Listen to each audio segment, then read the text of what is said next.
అభ్యంకర స్నానం అమ్మా గంగమ్మ కృష్ణమ్మకు చెప్పమ్మా కష్టం కలిగించొద్దని యమునకు చెప్పమ్మా సాయమునకు వెనకాడొద్దని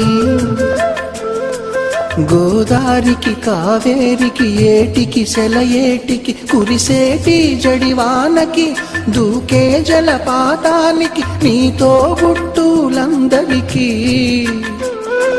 చెప్పమ్మా మా గంగమ్మ జీవనదివిగా ఒక మోక్షనిధివిగా పండ్లు పూలు పసుపుల పారాణి రాణిగా